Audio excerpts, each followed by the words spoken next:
Selamat berjumpa kembali. Saya Romo Gregory Harapan SWD akan membawakan renungan untuk Minggu Biasa ke-8 tahun C 2022. Berbicara adalah sebuah ekspresi diri. Putra Sirak sangat melihat pentingnya bicara bagi manusia. Berbicara adalah seni mengekspresikan diri. Berbicara bukan sekedar kata, tetapi ekspresi diri seseorang. Berbicara juga menunjukkan tentang siapa kita.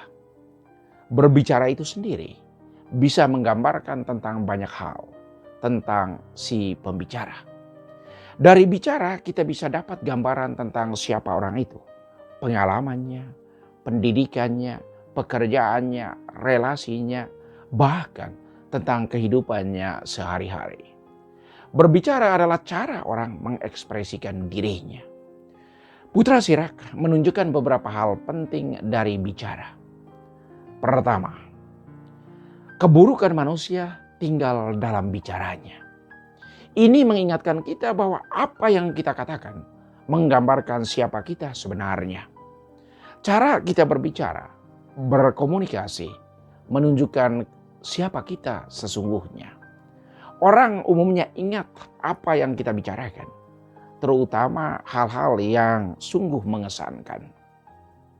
Kedua, ujian manusia terletak dalam bicaranya. Kita berjuang untuk menghidupi apa yang kita bicarakan. Dalam konteks ini, kita berbicara tentang hal yang positif. Jangan hanya ia berhenti pada bicara, tetapi kita menghidupi apa yang kita bicarakan. Kita mesti menunjukkan bagaimana caranya menghidupi apa yang kita katakan itu. Orang hebat itu karena dia bisa menghidupi apa yang dia katakan. Tentunya tentang hal-hal positif. Contohnya apa yang dilakukan oleh Mother Teresa dari Calcutta dalam membantu orang-orang miskin di sana. Orang mengingatnya karena karya kasih yang ia lakukan tanpa pamrih. Juga karena cara hidupnya yang senantiasa mempunyai hati untuk orang yang sangat membutuhkan bantuan. Tindakan kita berbicara lebih kuat dari kata-kata yang kita ucapkan, dari kata-kata yang kita bicarakan. Hal negatif kita hindari. Melakukan hal negatif sama dengan merendahkan martabat kita sebagai manusia. Memori orang lebih gampang mengingat hal yang negatif ketimbang yang positif. Satu kesalahan yang kita lakukan bisa menghilangkan kebaikan yang telah kita usahakan selama bertahun-tahun. Sebuah kesalahan bisa menghapus segala kebaikan yang kita sudah usahakan selama hidup ini. Bicara adalah cara orang menyatakan isi hatinya. Apa yang kita bicarakan keluar adalah apa yang ada dalam hati kita. Ia paling kurang pernah dipikirkan.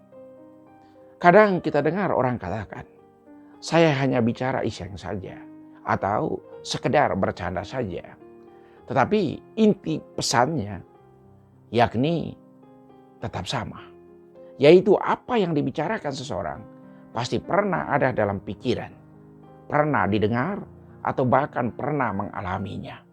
Segala yang kita bicarakan itu selalu keluar dari sebuah proses yang dialami dalam diri. 3. Jangan memuji seseorang sebelum ia berbicara. Sebab justru bicaralah batu ujian manusia. Dalam kenyataan, sebelum seseorang bicara, orang lain umumnya memiliki kesan dari tampilan luarnya.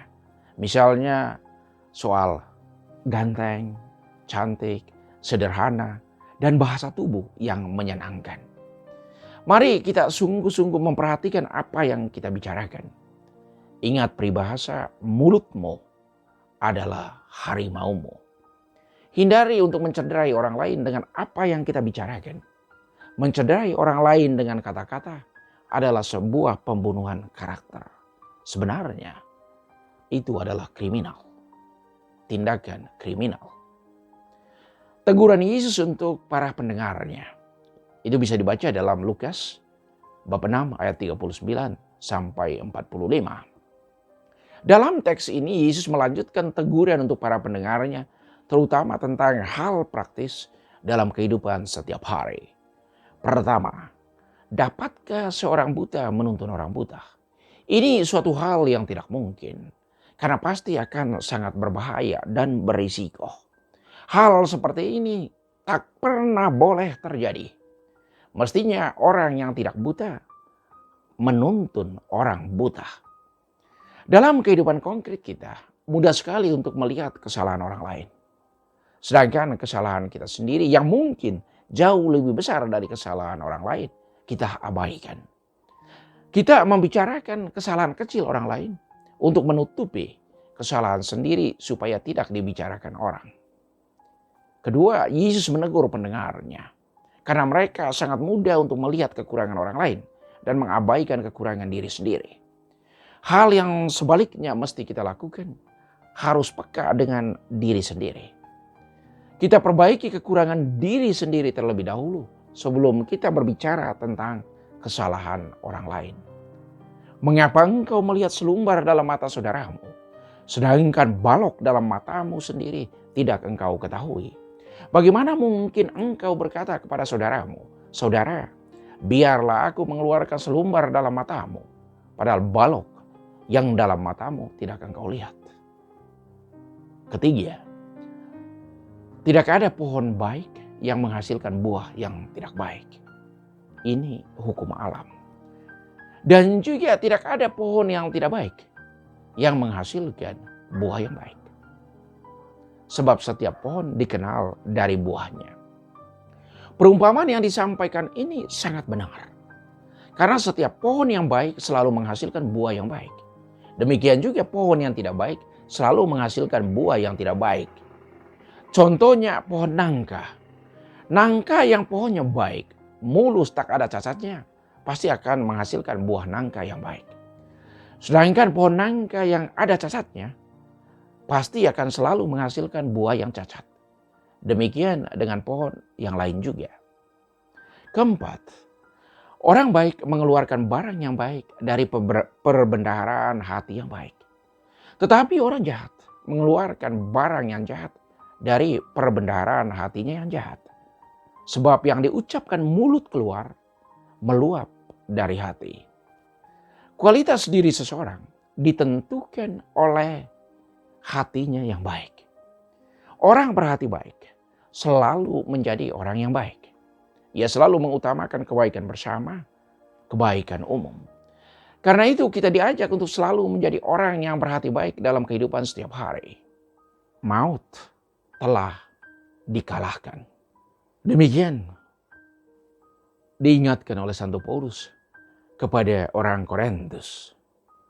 Bisa dibaca dalam 1 Korintus bab 15 ayat 54 sampai 58. Maut telah ditelan dalam kemenangan.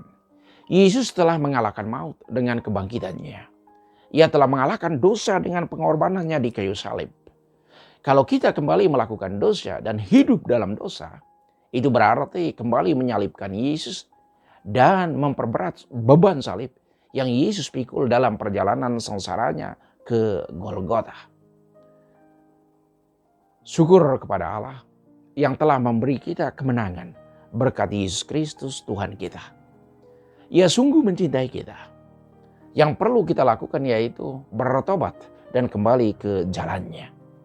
Ia tidak menghitung berapa kali kita jatuh dalam dosa.